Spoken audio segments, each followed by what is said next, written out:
Bible बाड़ पाठ 106 याजकों, जादूगरों और पवित्र व्यक्तियों के बारे में। नमस्कार और आपका दिन शुभ हो। मैं हूँ बाइबल बाड़।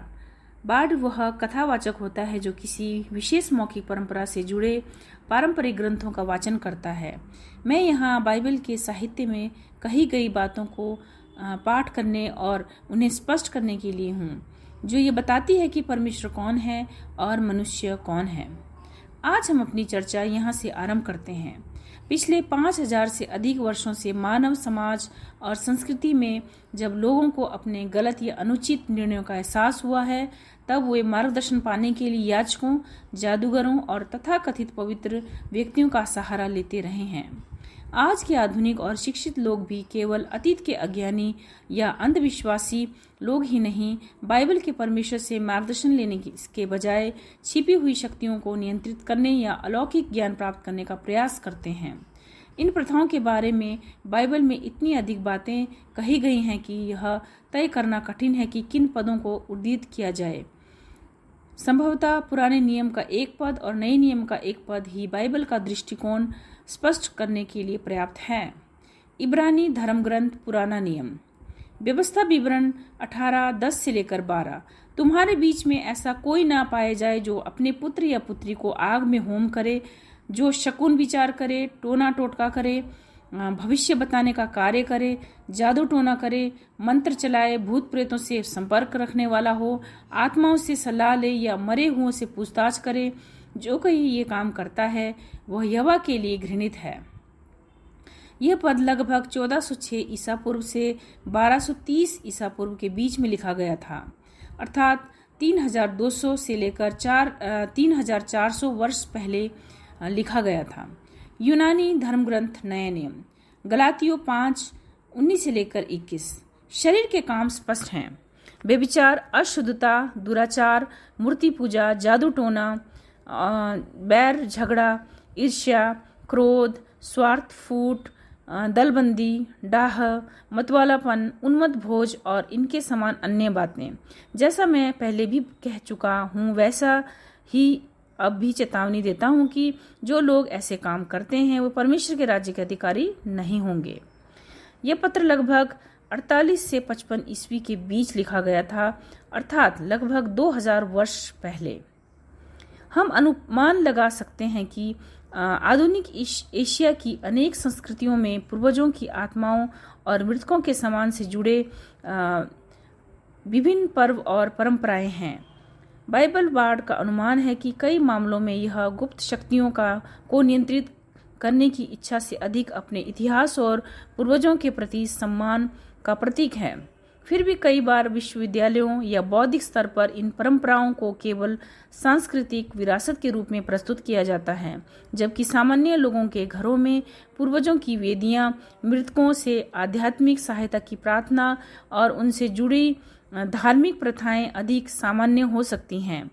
अमेरिकी और पश्चिमी यूरोप में भविष्य बताने की प्रथाएं, मीडियम, ताबीज और अन्य गुप्त विद्याएं खुले रूप से प्रचलित हैं।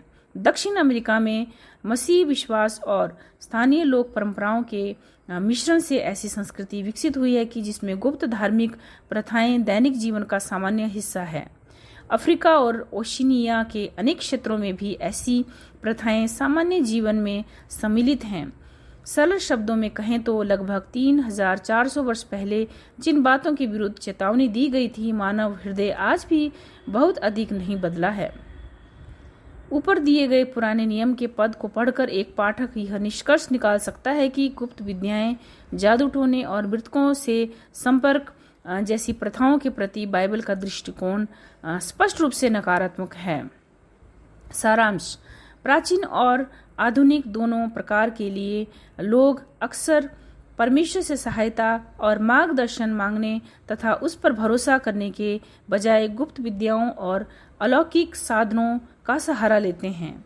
यदि व्यवस्था विवरण 18 में वर्णित बातों को आधुनिक भाषा में सूचीबद्ध करें तो उनमें निम्नलिखित प्रथाएं शामिल हैं: भविष्य बताना या ज्योतिष के माध्यम से भाग्य जानने का प्रयास, टोना टोटका या जादू विद्या करना, शकुन या अपशगुन के आधार पर निर्णय लेना, चुड़ैल विद्या या तांत्रिक क्रियाओं में भाग लेना, मंत्र या जादुई क्रियाओं का प्रयोग करना, मीडियम, आत्माओं से संपर्क कराने वाले व्यक्ति की सहायता लेना, भूत प्रेत या आत्माओं से संपर्क स्थापित करना, मृतकों से सलाह या मार्गदर्शन प्राप्त करने का प्रयास करना।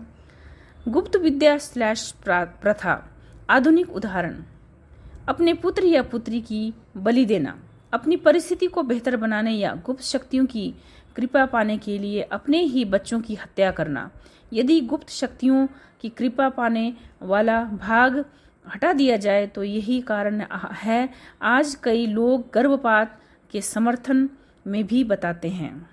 भविष्यवाणी, भविष्य बताना, टैरो कार्ड पढ़ना, क्रिस्टल बॉल से भविष्य देखना या डाउजिंग करना। आज टिकटॉक, इंस्टाग्राम और ज्योतिष ऐप्स के करोड़ों उपयोगकर्ता हैं। केवल अमेरिका में ऑनलाइन ज्योतिष ऐप उद्योग का वार्षिक कारोबार लगभग 3 से 4 अरब अमेरिकी डॉलर है। शकुन या समय देखने वाला, ज्योतिषी, राशिफल पढ़ने वाला या भविष्यवक्ता जो राशि चक्र के आधार पर भविष्य या शकुन बताता है। अमेरिका में हर वर्ष लगभग 2.3 अरब डॉलर मनोविदों पर खर्च किए जाते हैं। अनुमान है कि लगभग 30% वयस्क हर वर्ष भविष्य बताने वालों से सलाह लेते हैं और कई लोग इसे केवल निर्दोष मनोरंजन समझते हैं। जादूगरनी, विका का अनुयायी, तांत्रिक या मृत आत्माओं से संपर्क करने वाला माध्यम। ऐसा व्यक्ति जो मंत्र, औषधियां या अनुष्ठानों के द्वारा आत्माओं से संपर्क करने या उन्हें नियंत्रित करने का दावा करता है। जादूगर, गुप्त जादू का अभ्यास करने वाला, अनुष्ठानिक जादूगर या तांत्रिक। ऐसा व्यक्ति जो गुप्त ज्ञान या जादुई सूत्रों का दावा करता है जिनमें छपा विज्ञान, रहस्यवाद और आध्यात्मिक शक्तियों का आह्वान सम्मिलित होता है। मंत्र या ताबीज बनाने वाला, ऐसा व्यक्ति जो मंत्रों या गुप्त साधनों का प्रयोग करता है या इसे ताबीज बनाता है जिनके बारे में माना जाता है कि वे आत्माओं को प्रभावित करते हैं। इनमें ड्रीम कैचर, सेंट क्रिस्टोफर पदक, फेंग शुई के ताबीज, बगुआ दर्पण, आभूषणों के पंचकोण, क्रिस्टल तथा बुरी शक्तियों को दूर करने वाली जादुई धूप आदि शामिल हैं। आत्माओं से सलाह लेने वाला, मीडियम, स्पिरिट गाइड, चैनलर या सियांस का संचालक। आज सोशल मीडिया या निजी जूम कार्यक्रमों के माध्यम से भी ऑनलाइन सियांस और आत्माओं के संपर्क कराने की सेवाएं उपलब्ध हैं। मृत आत्माओं से संपर्क करने वाला, आत्माओं से संपर्क करने वाला माध्यम भूतों से संवाद करने वाला या पूर्वजों की आत्माओं से संपर्क कराने वाला व्यक्ति।